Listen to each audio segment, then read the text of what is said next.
Et bonjour et bienvenue dans cette nouvelle petite vidéo autour des énergies de la pleine lune, donc de début janvier. Donc c'est quand même une guidance générale à caractère intemporel. Si vous tombez sur cette guidance bien après qu'elle ait été éditée, mais voilà, que la grande thématique vous parle, vous pouvez la regarder, il y aura peut-être des messages pour vous. Et on est parti avec l'oracle,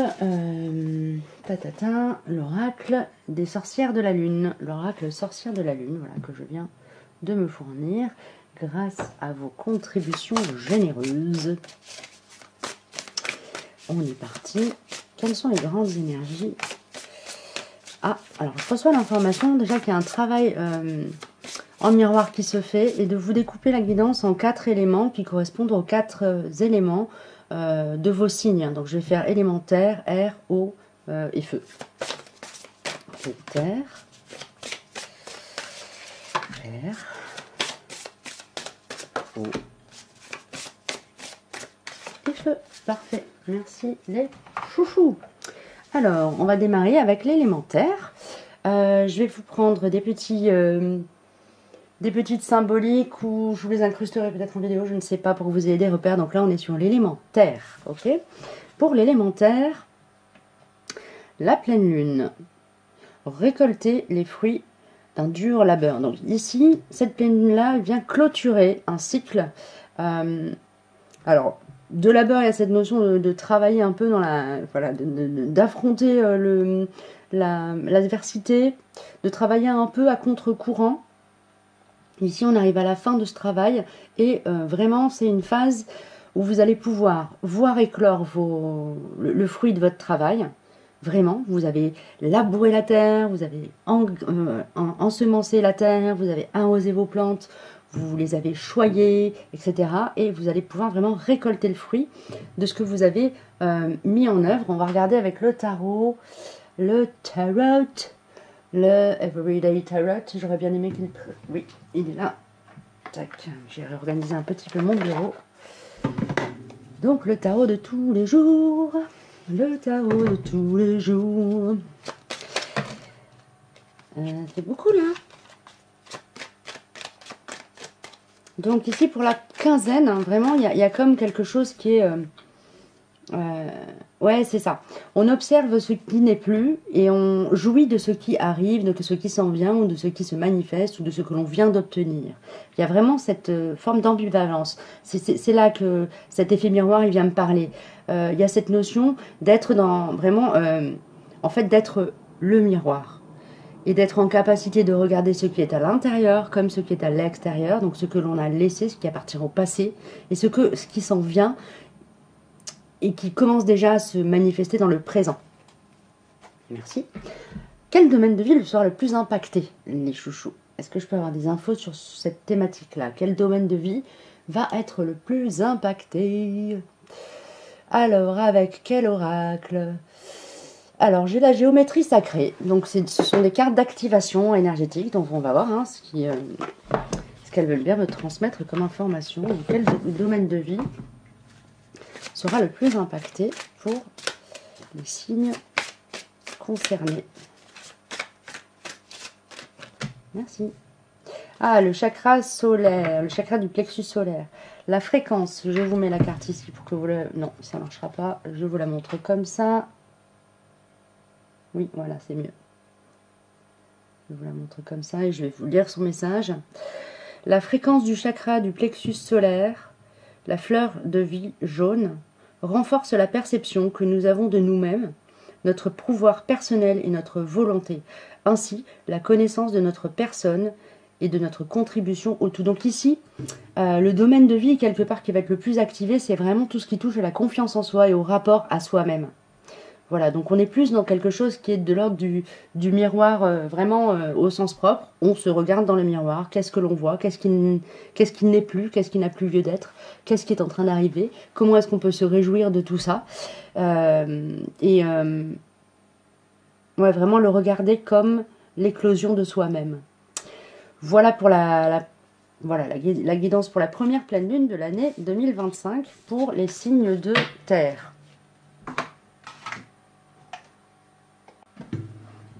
Et on est parti pour les signes D'eau. Non, d'air, excusez-moi. Pour les signes d'air, nous avons la nouvelle lune. Nouveau départ, nouveau commencement. Donc ici, on est sur, autant sur la guidance concernant les élémentaires, on était sur une récolte, sur une fin de phase. Ici, vous avez déjà fait la récolte et vous êtes en train de partir, justement, vous avez peut-être récupéré la graine de ce que vous aviez déjà semé précédemment, qui avait éclos, mûri, donné ses fruits. Et on repart sur une nouvelle saison, une nouvelle phase peut-être de labeur. Ok. Avec, ici, j'ai une énergie extrêmement enthousiaste. Et l'effet miroir dont je vous parlais en début de vidéo, c'est presque un effet miroir à l'horizontale. Vous voyez, le miroir, souvent, quand on le regarde, c'est à la verticale, hein, on est face au miroir. Et là, c'est comme si c'était la Terre et vous, et la Terre en vous, c'est drôle, qui allait être en effet miroir. Ça veut dire donc qu'il y a quelque chose de commun entre la stabilité que vous trouvez et la confiance que vous trouvez dans la vie, dans la terre, comme élément nourricier, stabilisateur, et la terre en vous. Il y a quelque chose de commun. Peut-être que c'est le fruit justement du travail précédent, de trouver de la force, de la confiance, de reprendre suffisamment confiance en la vie, en la terre, en le monde pour nous porter et porter nos ambitions quelque part. Ok, il y a quelque chose comme ça ici. Ok. Bon, je vais prendre avec le tarot. C'est comme si vous étiez capable d'identifier ce point commun, en fait, entre la capacité de la Terre à vous nourrir, à vous porter, et votre propre capacité à faire naître vos projets. C'est ça. Ok, merci les chouchous. Avec le tarot, l'Everyday Tarot, on va demander un peu une petite précision sur tout ça. Ok. Ici, c'est particulièrement le domaine émotionnel. Alors donc, cette stabilité dont je parlais, cette confiance, elle est reliée très fortement à votre sensibilité. Alors peut-être que c'est justement avoir plus confiance à votre guidance et plus confiance en les signes que la vie, la terre, la terre-mère sont capables de vous envoyer. Peut-être que vous aurez une meilleure lecture du monde aussi. Et de ce qui s'y produit vient sous-tendre comme vérité universelle ou pour vous comme enjeu. Ok, merci. Alors, je vais prendre avec l'oracle de la géométrie sacrée. Quel domaine de vie particulier va être le plus impacté en fait par cette énergie de pleine lune pour les éléments eau, air, pardon. Oh, je vais me mettre le petit post-it là pour pas bugger à chaque fois. Nous avons l'âme, ok, donc clairement on est sur, ouais j'entends mission d'âme, ok.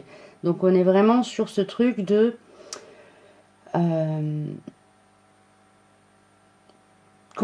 travail de conscience ou travail de confiance en la terre, en soi, pour accomplir la mission d'âme, votre mission d'âme à vous. Donc confiance en vous pour la mettre en œuvre et la porter, et confiance en la terre pour vous soutenir dans ce que vous avez à déposer comme action. Ok.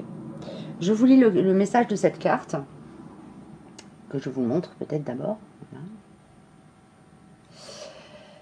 La fréquence de l'âme nous autorise l'émergence d'une nouvelle réalité, embrassant le concept d'une âme intemporelle, illimitée et infinie au sein d'un corps physique mortel. Et ici, cet effet miroir, il est aussi de percevoir notre immortalité, notre intemporalité. Comment ça s'organise dans une incarnation où on a un début et une fin, mais où on est comme une des cellules d'un organisme plus grand qui est la Terre, hein, qui est l'écosystème sur lequel on vient s'incarner. Et comment il y a ce système de recyclage hein, de tout ce qui est tangible en fait. Hein. Quand on dit tu retourneras à la terre, c'est symbolique certes, mais c'est aussi très concret. Voilà, il y a cette notion-là d'être dans cet effet miroir. Du coup, c'est assez étonnant de voir à quel point les personnes qui appartiennent à des signes reliés à l'élément air vont être dans la terre en fait. voilà, sur ce cycle-là, en lien avec cette pleine lune qui vient clôturer quelque chose, qui pour moi vient vraiment clôturer ce qui restait comme énergie encore à dégager et peut-être à instaurer de neuf fin 2024, début 2025. Voilà, je vous souhaite une belle journée et une belle période surtout. Je vous dis à très bientôt. N'hésitez pas, un petit pouce en l'air si ça vous a parlé. Et on va passer aux éléments eau.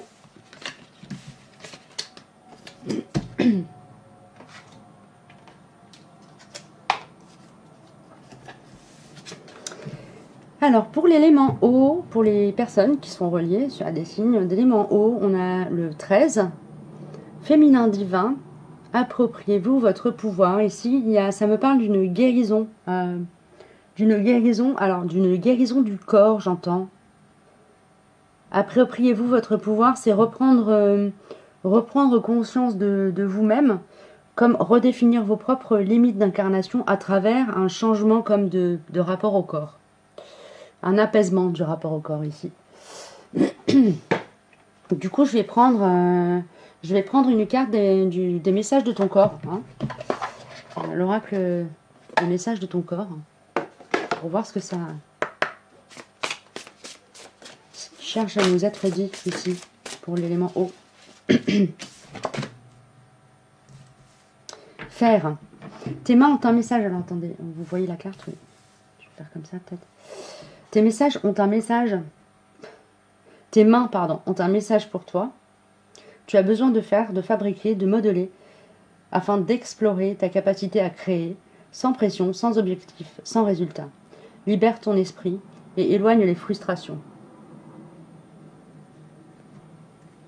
Ok ? Ici, il y a cette notion peut-être de se désengager émotionnellement des actions qu'on a à poser. Le féminin me parle de cet espace sensible, me parle de cette nécessité à se guérir et à guérir des choses en soi pour être en capacité du coup de rentrer en action. Ça me parle vraiment de guérir quelque chose. Alors c'est drôle parce qu'on a ce message du corps. En fait, si vous avez des soucis quelque part, c'est ça qu'on me dit aussi, il est possible que vous ayez un petit peu des manifestations physiques désagréables, inconfortables dans la période de la nouvelle lune, de la pleine lune, pardon. Regardez à quel point cela peut vous impulser une inspiration créatrice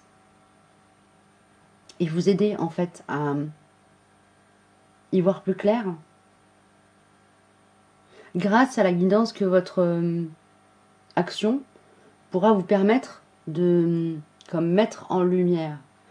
Ici peut-être que le conseil ou que l'invitation, c'est de pratiquer quelque chose comme de l'art-thérapie, de l'écriture automatique, de la danse libre, de laisser en fait, ouais, ça me parle un petit peu de laisser le chakra sacré s'ouvrir et s'exprimer ici.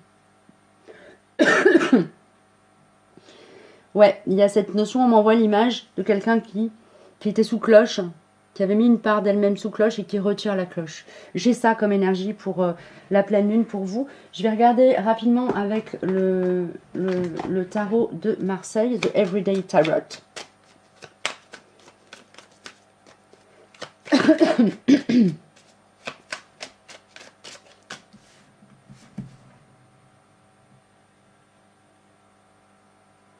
Ici, quelqu'un a quelque chose à vous offrir. Enfin, ici, plutôt, ce qu'on vous dit, c'est que si quelqu'un a quelque chose à vous offrir, qui soit quelque chose d'épanouissant, de porteur pour vous, c'est vous-même.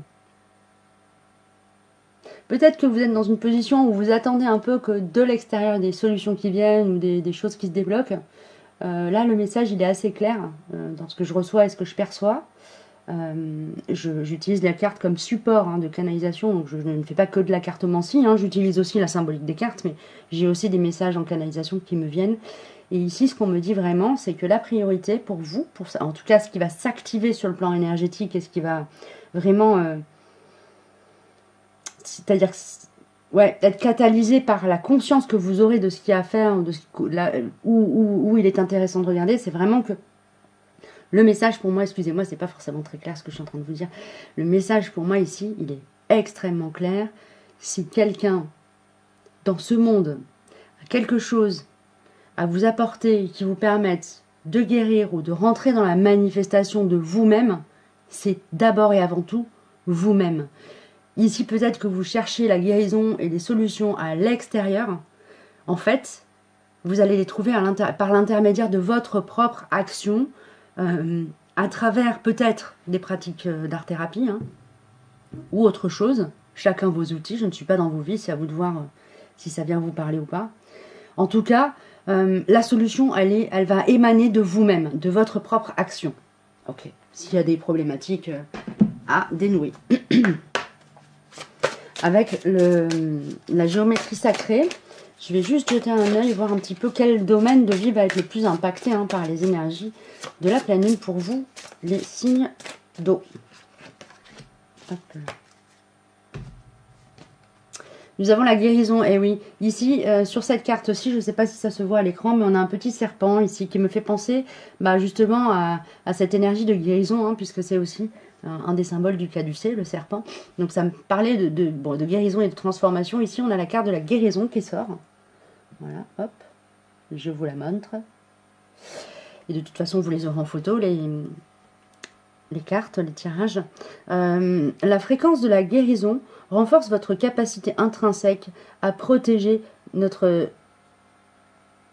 La fréquence de la guérison renforce notre capacité intrinsèque à protéger notre santé et notre équilibre en utilisant consciemment et en harmonisant les informations que nos sens nous transmettent.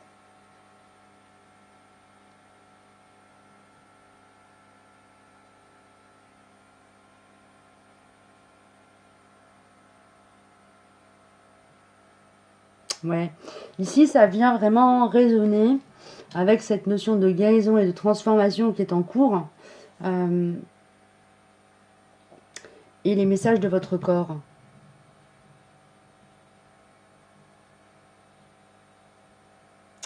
Vous avez besoin de rentrer en action en fait et de vraiment faire passer ce qui est de l'ordre de l'éther ou du sensible à quelque chose de plus tangible. Il y a comme une notion de matérialiser le spirituel, l'émotionnel.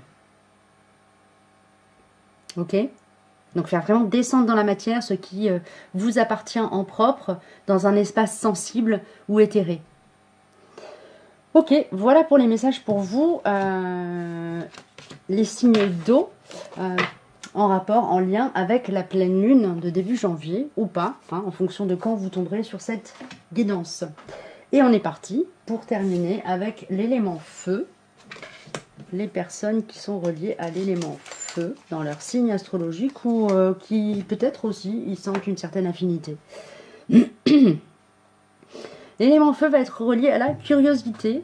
Curiosité, qu'est-ce qui éveille votre intérêt? Ici, il y a cette énergie très gourmande. Il y a cette notion d'être dans une dynamique de gourmandise de la vie, d'essayer de découvrir des nouvelles choses, de partir à la conquête, il y a cette notion-là, de partir à l'aventure, à la découverte, plutôt.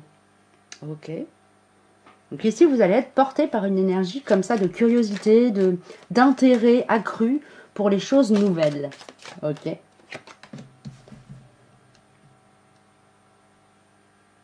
Ah, c'est un intérêt peut-être pour un collectif qui est dans la même dynamique créatrice que vous en ce moment. Donc peut-être que vous aurez un peu... la vie, elle va peut-être attendre que vous preniez un rôle un peu de leader. Là, en ce début d'année, vous, les signes de feu. Éclairez de votre feu créateur la lanterne de personnes qui portent dans leur cœur la même graine, la même essence que vous. Voilà. Merci. Et avec la géométrie sacrée, pour voir un petit peu quel domaine de vie sera particulièrement impacté par les énergies de cette pleine lune, on a la magie, donc c'est vraiment votre part un peu relié au spirituel hein, qui va être touché, impacté. Je vous montre la carte de plus près, si jamais ça vous parle. Et le message est le suivant. La fréquence de la magie renforce notre capacité intrinsèque à évoluer et à quitter cette dimension pour nous diriger vers des possibilités et des expressions aussi vastes et intenses que nous l'imaginons. Il suffit pour cela de croire en leur manifestation.